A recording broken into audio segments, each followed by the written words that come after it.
अक्षय पात्र संस्था के सहयोग से बांटे गए राशन कार्ड, आवास विहीन लोगों को बांटा गया राशन कार्ड, मोबाइल वैन के माध्यम से वैक्सीनेशन शुरू।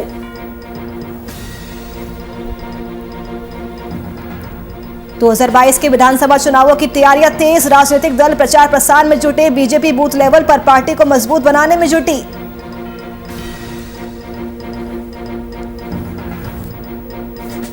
कांग्रेस मुख्यालय में क्रांति दिवस का आयोजन, पूर्व सीएम हरीश रावत समेत कार्यकर्ता रहे मौजूद। कांग्रेस ने प्रदेश कार्यालय से घंटाघर तक निकाली तिरंगा यात्रा। नवनियुक्त कोतवाल ने किया पदभार ग्रहण, क्षेत्र को नशा क्राइम मुक्त बनाने का किया जिक्र। श्रमजीवी पत्रकार यूनियन राजेंद्र सिंह रावत का किया गया स्वागत।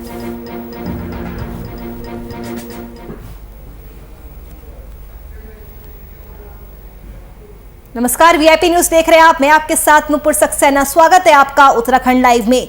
मुख्यमंत्री पुष्कर सिंह धामी ने अक्षय पात्र संस्था के सहयोग से आवास विहीन लोगों को राशन किट बांटने का काम किया। साथ ही मोबाइल वैन के माध्यम से कोविड-19 वैक्सीनेशन योजना को भी हरी झंडी दिखाकर शुरुआत की गई।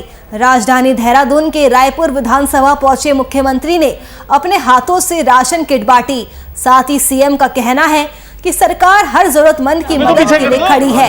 ऐसे में मलिन बस्ती में रहने और आवास विहीन लोगों तक राशन पहुंचाने का काम किया जा रहा है।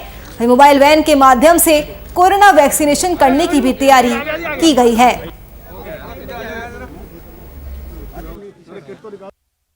इसी प्रकार की सहायता हमारी तरफ से होगी और हम लोग जो है सब लोग प्रयास करेंगे, लोगों के घरों तक जाएंगे। आज हमने ये यहाँ से प्रारंभ किया है। मलिन बस्तियाँ हैं, झुग्गी झोपड़ियाँ हैं, जो आवास विहीन लोग हैं, उनको सहायता करनी। सर, क्या ये वैक्सीनेशन भी मोबाइल वैन के जरिए वैक्सीनेशन साथ साथ वैक्सीनेशन भी होगा और जो मलिन बस्तियों में झुग्गी झोपड़ियों में रहने वाले हैं उनको पूरी तरह से किसी को नहीं छोड़ेंगे, सबको वैक्सीन भी देंगे और उनके साथ जो हमारी जो सहायता है वो भी करेंगे।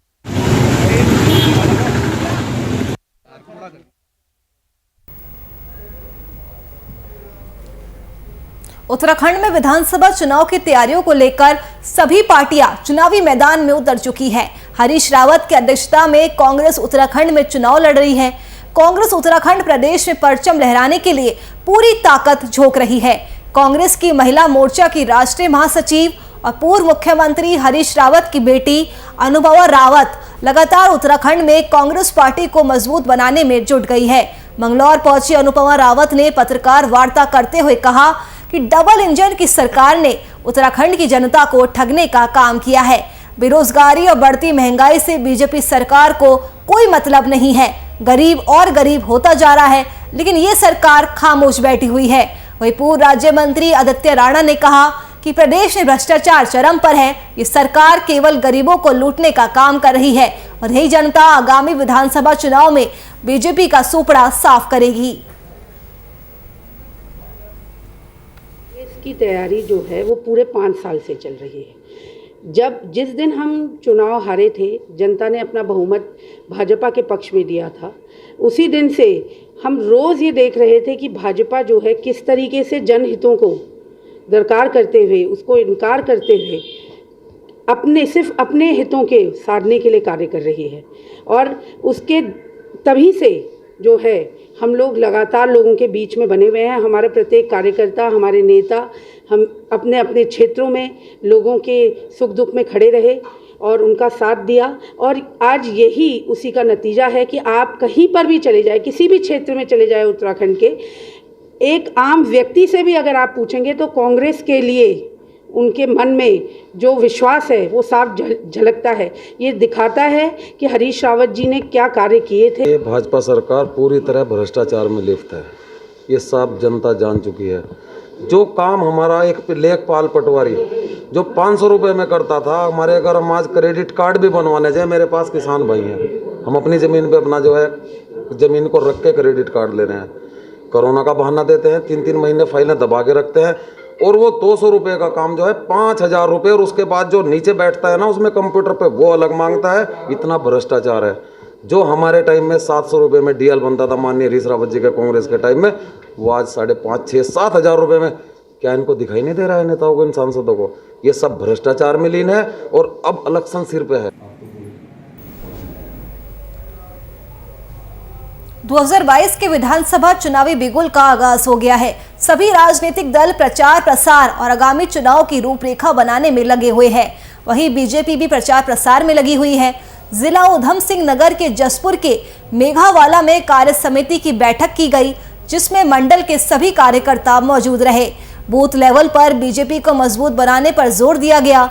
वहीं बीजेपी के मुख्य प्रवक्ता खूब सिंह विकल ने बताया कि पूरे प्रदेश में सभी मंडलों में कार्य समिति की बैठक चल रही है। जसपुर के मेघावाला मंडल में आज कार्य समिति की बैठक की गई है ताकि बूथ लेवल पर पार्टी को मजबूत किया जा सके।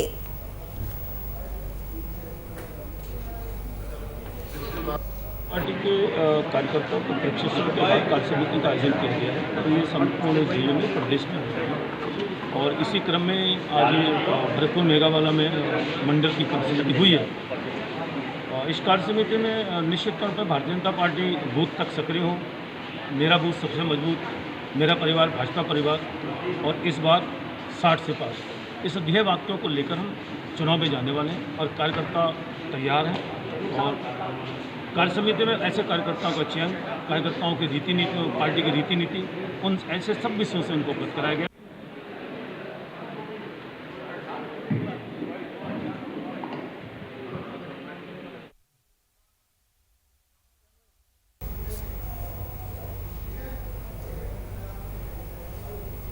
उत्तराखंड प्रदेश में विधानसभा चुनाव के लिए बीजेपी कांग्रेस के बाद आम आदमी पार्टी ने भी ताल ठोक दी है, तो वहीं अब ओबीसी की पार्टी AIMIM भी उत्तराखंड की सियासत में उतरेगी।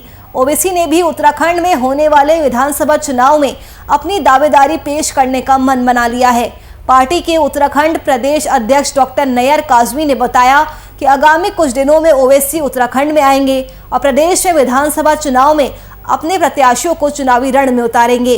उन्होंने आगे बताया कि बीजेपी और कांग्रेस दोनों ही एक सिक्के के पहलू हैं। दोनों पार्टियों ने ही उत्तराखंड की जनता को ठगने का काम किया है, लेकिन इस बार प्रदेश की जनता ठगने वाली नहीं है और इस बार हमारी पार्टी उत्तराखंड में 22 सीटों पर अपने प्रत्याशी को उतारकर दावेदारी पेश करेगी और इन सीटों पर जीत भी हासिल करेगी।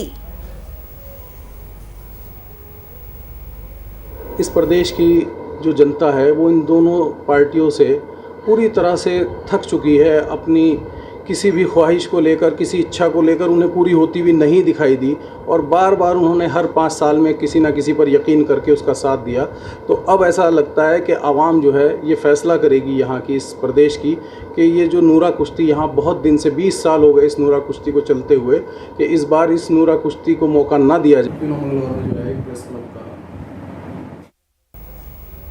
अगली खबर देहरादून से है, जहां कांग्रेस मुख्यालय में अगस्त क्रांति दिवस के मौके पर कांग्रेस सेवा दल ने कार्यक्रम का आयोजन किया, जिसमें पूर्व मुख्यमंत्री हरीश रावत, नेता प्रतिपक्ष प्रीतम सिंह सहित तमाम कांग्रेसी कार्यकर्ता मौजूद रहे। इस दौरान कांग्रेस ने प्रदेश कार्यालय से घंटाघर तक तिरंगा यात्रा भी निकाली। पूर्व सीएम हरीश रावत ने कहा कि आज महान दिन है। उन्होंने कहा कि कांग्रेस सेवा दल ने संकल्प लिया है कि स्वतंत्रता के मूल्यों की रक्षा और लोकतंत्र की रक्षा की जाएगी। कांग्रेसी सरकार को बनाए रखने के लिए कार्य किया जाएगा। ये गांधी और आज़ादी के मूल्यों को याद करने का दिन है, ये संकल्प का दिन है। ये दिन अंग्रेजों भारत छोड़ो के साथ हमको अपने मन में जो हमारी बुराइयां, जो संविधान सम्मत नहीं है, जो हमारे अंदर छुआछूत, वैमनस्य, विभेद, असहिष्णुता जैसे कुरीतियाँ आ रही हैं, कुसंस्कार आ रहे हैं, उनको त्यागने का, उनके खिलाफ लड़ने का दिन है।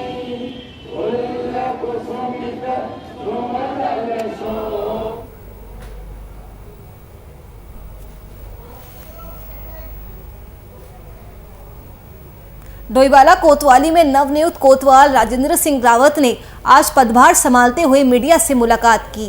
इस दौरान उन्होंने नगर क्षेत्र को नशा मुक्त, क्राइम मुक्त और अतिक्रमण मुक्त बनाकर सुंदर नगर बनाने के प्रयास की बात की। डोईवाला के नवनियुक्त कोतवाल राजेंद्र सिंह रावत ने आज श्रमजीवी पत्रकार यूनियन के सदस्यों से भी मुलाकात की और फूलों का गुलदस्ता देकर कोतवाल का स्वागत किया। इस अवसर पर कोतवाल ने पत्रकारों से कहा कि नगर और ग्रामीण क्षेत्र के लोग पुलिस की मदद कर किसी भी तरह के अपराध की जानकारी पुलिस के साथ साझा करें ताकि डोईवाला क्षेत्र अपराध मुक्त हो सके।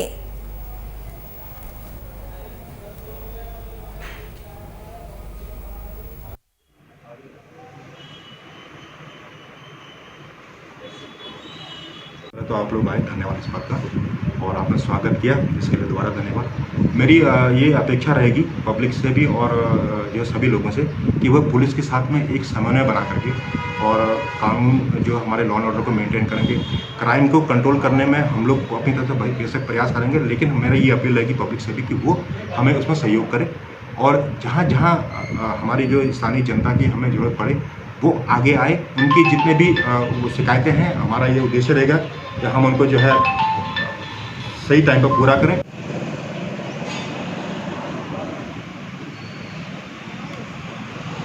वीडियो बनाना है।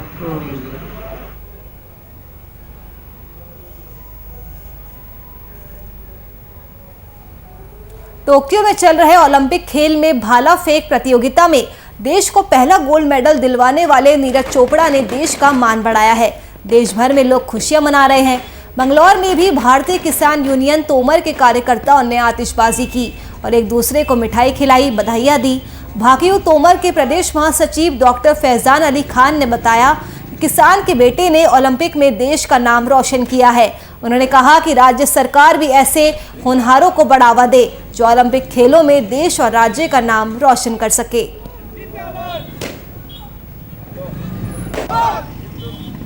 आज पूरा देश खुशी के माहौल में डूबा हुआ है क्योंकि देश का गौरव नीरज चोपड़ा, जिसने आज देश को स्वर्ण पदक दिलाया, ये इस ओलंपिक में और पहला स्वर्ण पदक है, जिससे आज पूरे देश के अंदर खुशी का माहौल है। और नीरज चोपड़ा एक किसान पुत्र है, तभी इस मौके पर भारतीय किसान यूनियन तोमर ने यह जश्न मनाने का फैसला लिया और आगे भी उम्मीद करती है देश से ऐसे गौरव निकले। हमारे एक किसान के बेटे ने जो अन्नदाता है, नरेंद्र मोदी जी तो कुछ किसानों की सुन ही नहीं रहे, लेकिन हमारे किसान गर्व से जो है हिंदुस्तान का इतना सर बुलंद कर रहे हैं विदेश में जाके भी, तो हम इसके लिए जो है बहुत आज खुश हैं सभी लोग।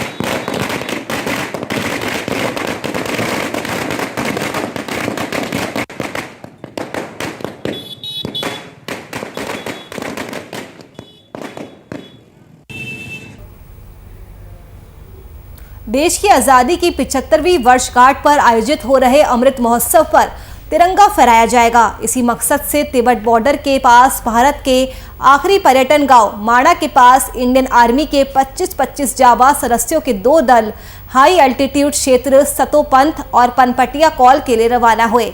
वहीं सैन्य अधिकारी कर्नल हेमंत ने बताया कि सेना के ये 2 दल 15 अगस्त को दोनों जगहों पर तिरंगा लहराएंगे।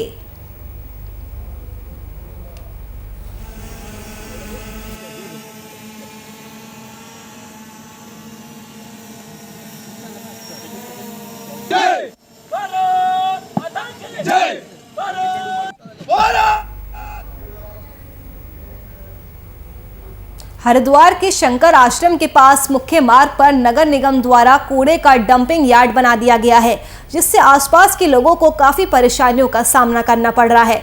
खास बात तो ये है कि कूड़ा उठाने के दौरान मुख्य मार्ग को पूरी तरह से बंद कर दिया जाता है और यातायात को बिना किसी परमिशन के डाइवर्ट भी कर दिया जाता है, जिसके चलते मौके पर कई बार हादसे भी हो चुके हैं। लेकिन ना तो प्रशासनिक अधिकारी और ना ही नगर निगम के अधिकारी इस ओर ध्यान दे रहे हैं। आपको बता दें कि हाल ही में बने कैबिनेट मंत्री स्वामी यतीश्वरानंद महाराज के कैंप कार्यालय शंकर आश्रम से मात्र 50 मीटर की दूरी पर कूड़े का अंबार लगा है। मेरी साइकिल की दुकान है, ना से सड़ैंद होती है, बहुत बदबू होती है। कभी कभी तो ना मरवा जानवर भी डाल जाते हैं। आए दिन दुर्घटना होती रहती है, बहुत दिक्कत सी हो रही है। रोज़गार बिल्कुल ठप हो गया है।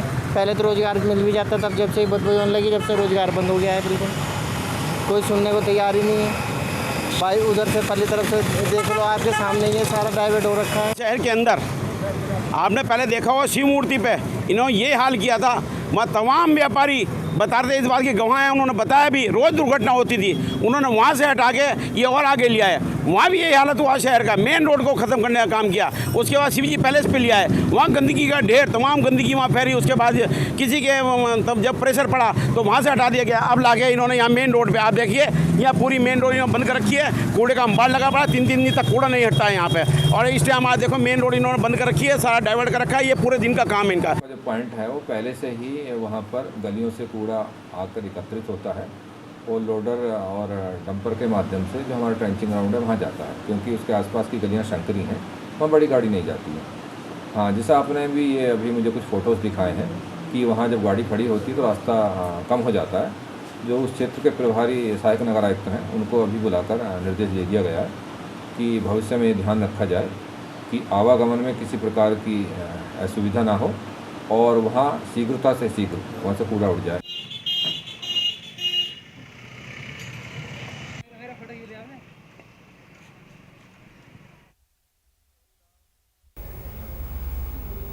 अगली खबर देहरादून से है, जहां आशा कार्यकर्ताओं ने अपनी अलग अलग मांगों को लेकर सचिवालय कूच किया। हालांकि भारी पुलिस बल तैनात होने के कारण प्रदर्शनकारियों को सचिवालय से पहले रोक दिया गया।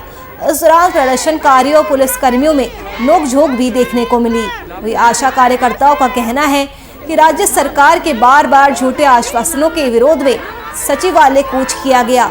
21 सूत्रीय मांगों को लेकर सचिवालय घेराव करने पहुंची आशा कार्यकर्ताओं का कहना है कि प्रदेश के स्वास्थ्य मंत्री डॉक्टर धन सिंह रावत ने आश्वासन दिया था कि 31 जुलाई तक मुख्यमंत्री धामी से विचार विमर्श कर उचित मांगे पूरी कर ली जाएगी, लेकिन उनका ये आश्वासन भी झूठा निकला।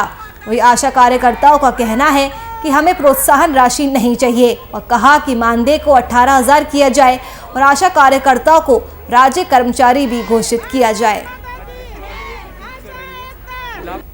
जिले से जिलाध्यक्ष और हमारी आशाओं की यही मांग है कि जो हम प्रोत्साहन राशि जो हमें मिलती है टुकड़ों में, हमें वो नहीं चाहिए और हमें जो है एक मुश्त जो है हमारा निश्चित मानदेय हो। 18,000 रुपये की हमने मांग रखी है और हमें राज्य कर्मचारी घोषित किया जाए। बस हमारी मुख्य मांगे यही है। आश्वासन तो हमें बहुत सारे मिलते हैं। अभी स्वास्थ्य मंत्री जी हमसे मिलने आए थे, स्वास्थ्य मंत्री जी ने आश्वासन दिया कि हम आपसे जल्दी वार्ता करेंगे 31 तारीख तक। अब आज 9 तारीख हो गई है। उन्होंने कहा था हम आशाओं से बहुत अच्छी एक वार्ता रखेंगे, वो वार्ता भी नहीं हुई। ये 2006 से जैसा आशा ही लगी हुई, तो ये केवल इंसेंटिव ही लगी हुई। किसी भी चीज़ का इंसेंटिव मिलता है, वो भी टुकड़ों में मिलता है, बहुत छोटी छोटी मात्रा में इंसेंटिव मिलता है। तो आज आशाओं की यही कि अभी ज़्यादा आक्रोश तो इसीलिए आशाओं में कि 18 महीने से कोविड, पिछले अप्रैल से ये समय आ गया आशाओं को कोविड समय में ड्यूटी लगाई हुई, सुबह से शाम और शाम से रात। मतलब जब बाहर से प्रवासी आए लोग, पॉजिटिव केस, जितने भी पॉजिटिव केस निकलते फील्ड में अभी आए पॉजिटिव को हम अभी एक किट देगा, तब तक दूसरी सूचना है कि उसकी किट देगा। मतलब उतना मिलता नहीं। क्या घोषणा की, एक लॉलीपॉप हाथ में छमदा दिया कि 1,000 रुपया प्रति माह, 3-3 हज़ार का तो आशा है किराया खर्च करती है, 4-4 हज़ार का किराया तो क्या दे रही सरकार आशाओं को। मतलब काम तो 100% ले रही। हम यही चाहते हैं कि राज्य कर्मचारी घोषित किया जाए।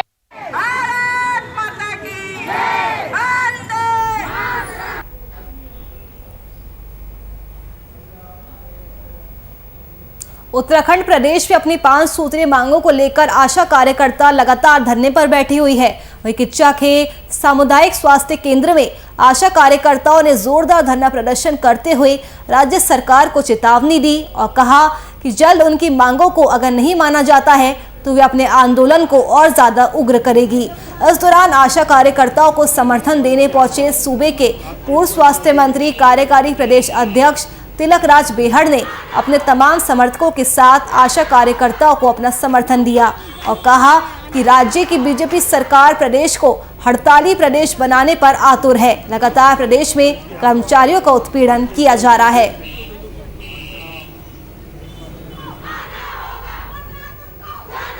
तो आशा कार्यकर्ता लगातार अपनी मांगों को लेकर धरने पर बैठी है। 5 सूत्रीय मांगों को लेकर हफ्ते भर से धरना प्रदर्शन चल रहा है। तो वही आशा कार्यकर्ताओं के धरने प्रदर्शन को समर्थन देने के लिए तिलक राज बेहड़ मौके पर पहुंचे। उन्होंने आशा कार्यकर्ताओं के धरने को अपना समर्थन दिया और साथ ये भी कहा कि राज्य की बीजेपी सरकार प्रदेश को हड़ताली प्रदेश बनाने पर आतुर है। लगातार प्रदेश में कर्मचारियों का उत्पीड़न किया जा रहा है। तो आशा कार्यकर्ता लगातार अपनी मांगों को लेकर 1 हफ्ते से अधिक धरने पर बैठी है।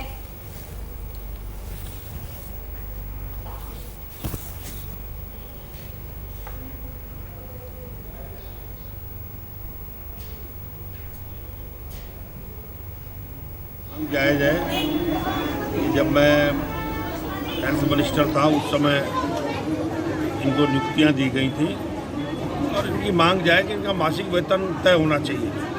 जिस तरह से और लोगों का भी प्रदेश के अंदर मासिक वेतन तय है, इनका मासिक वेतन ही तय नहीं है। तो इनको बेचारे को गुजारा भत्ता जो है मानदेय बहुत ना के बराबर मिलता है।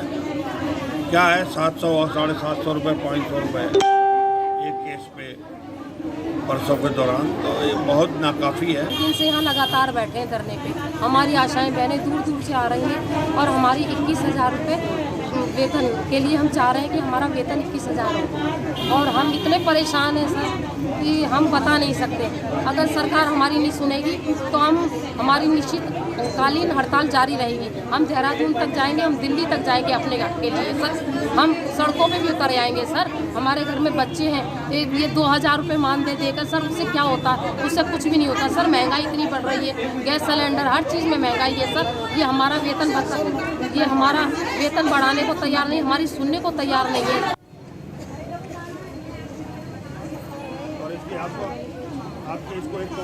लगातार अपनी मांगों को लेकर धरने पर बैठी हुई है। 5 सूत्रीय मांगों को लेकर हफ्ते भर से धरना प्रदर्शन चल रहा है। आपको बता दें कि किच्छा के सामुदायिक स्वास्थ्य केंद्र में आशा कार्यकर्ताओं ने जोरदार प्रदर्शन किया। सरकार के खिलाफ जमकर नारेबाजी की गई। सरकार को चेतावनी दी गई कि अगर जल्द ही उनकी मांगों को नहीं माना जाता है तो ये आंदोलन और भी ज़्यादा उग्र हो सकता है। इस दौरान आशा कार्यकर्ताओं को समर्थन देने सूबे के पूर्व स्वास्थ्य मंत्री कार्यकारी प्रदेश अध्यक्ष तिलकराज बेहड़ ने अपने तमाम समर्थकों के साथ आशा कार्यकर्ताओं को समर्थन दिया और कहा कि राज्य की बीजेपी सरकार प्रदेश को हड़ताली प्रदेश बनाने पर आतुर है। लगातार प्रदेश में कर्मचारियों को उत्पीड़न किया जा रहा है। तो उत्तराखंड के अलग अलग जिलों से ऐसी ही तस्वीरें सामने आ रही है, जहां पर आशा कार्यकर्ता लगातार अपनी मांगों को लेकर धरना प्रदर्शन कर रही है। उनकी मांग है कि उनके मानदेय को बढ़ाया जाए, इसके अलावा उन्हें राज्य कर्मचारी भी घोषित किया जाए। उत्तराखंड प्रदेश में अपनी 5 सूत्रीय मांगों को लेकर 1 हफ्ते से अधिक हो चुका है। आशा कार्यकर्ता लगातार धरने पर बैठी हुई है। किच्छा के सामुदायिक स्वास्थ्य केंद्र में आशा कार्यकर्ताओं ने जोरदार धरना प्रदर्शन किया। सरकार के खिलाफ जमकर नारेबाजी की गई। इसके अलावा आशा कार्यकर्ताओं ने सरकार को ये चेतावनी दी है कि अगर जल्द ही उनकी मांगों को नहीं माना जाता है तो फिर ये आंदोलन और भी ज़्यादा उग्र हो सकता है, तेज हो सकता है।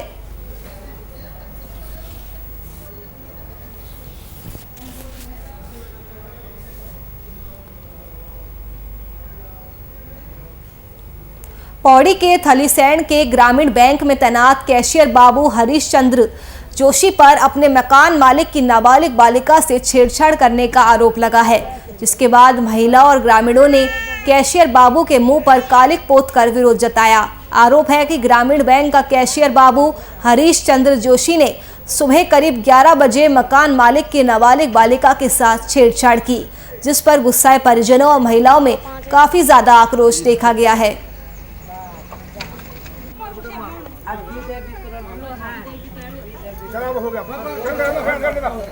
तस्वीरों आप देख सकते हैं कि ग्रामीणों ने किस तरह से कैशियर बाबू के मुंह पर कालिक पोती है।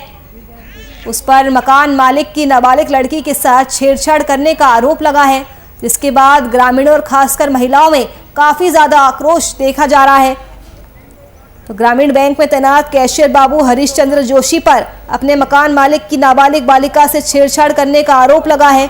महिला और ग्रामीणों ने कैशियर बाबू के मुंह पर कालिक पोत कर विरोध जताया। तस्वीरों आप देख सकते हैं किस तरह से उसके मुंह पर कालिक पोती गई और उसे जूतों की माला भी पहनाई गई। आरोप है कि ग्रामीण बैंक का कैशियर बाबू हरीश चंद्र जोशी ने सुबह करीब 11 बजे मकान मालिक की नाबालिग बालिका के साथ छेड़छाड़ की, जिसके बाद परिजनों और खासकर महिलाओं में काफी ज्यादा आक्रोश देखा गया है। नाबालिग से छेड़छाड़ के बाद ग्रामीणों में काफी ज्यादा गुस्सा देखने को मिला है। ग्रामीणों ने कैशियर बाबू के मुंह पर कालिक पोती और उसे जूतों की माला भी पहनाई।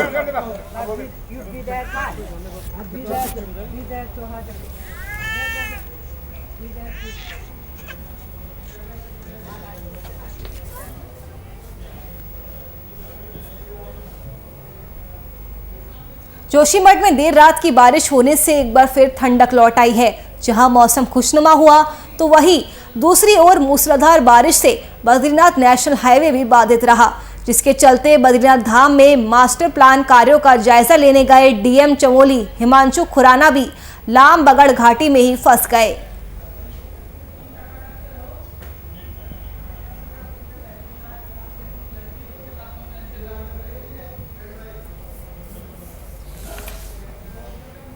चलिए फिलहाल के लिए उत्तराखंड लाइव में बस इतना ही। देश और दुनिया की तमाम खबरों के लिए आप देखते रहिए VIP न्यूज़। नमस्कार।